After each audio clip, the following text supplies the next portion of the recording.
Thomas and Friends, making tracks to great destinations.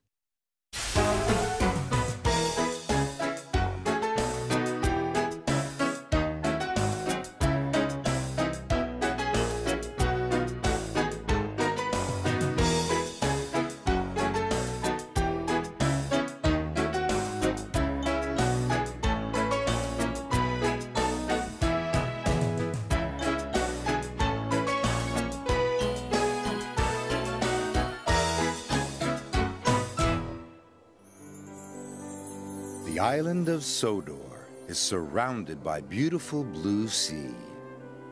It has fields of green and sandy yellow beaches. There are rivers, streams, and lots of trees where the birds sing. There are windmills and a coal mine, and docks where visitors to the island arrive. The island also has lots and lots of railway lines. Who's that puffing down the track? It's Thomas. Hello, Thomas. Hello, everybody. Welcome to the island of Sodor.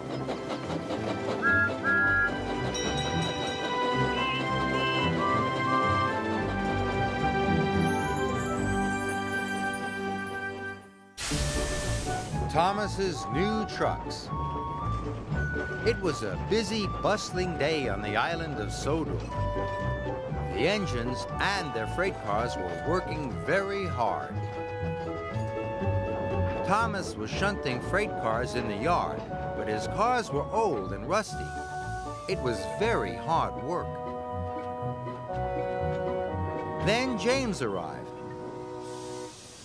"Look," James puffed proudly, "Sir Topham Hatt gave me some smart new freight cars. They're much nicer than yours." "It's not fair," moaned Thomas. "I want new cars too." The next morning, Sir Topham Hatt had a surprise for Thomas. "Thomas, your trucks are getting too old for your heavy loads. You ought to have some new ones, just like James." Thomas was delighted. Thomas collected his new freight cars and puffed proudly away. But when Thomas arrived at the docks, there was James. He was showing his new freight cars to Bill and Ben. "I've got new freight cars too," puffed Thomas. "They're even nicer than James's," puffed Bill and Ben. "Your freight cars may be nice and new now," huffed James, "but you'll never keep yours as clean as mine." "Yes, I will," chuffed Thomas. "I'll have the cleanest freight cars on the island." James watched Thomas puff away. The next day, Thomas puffed into the quarry. James's cars were already loaded. "I've got my stone already," boasted James, "and not a spot of quarry dust on me." "I can do that too," pouted Thomas. So Thomas backed under the hopper. But just as the stone was released, Thomas's freight cars chuckled. Then they rolled a bit more. "Bother," huffed Thomas. "Ha!" puffed James. "Your cars don't look so new now."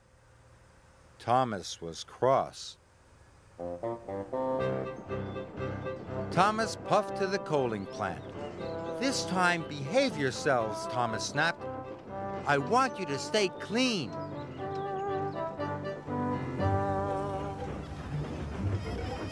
When he arrived, Thomas backed carefully and slowly under the coal hopper. But the freight cars chuckled. Then they rolled too far again. Thomas and his freight cars were dirtier than ever.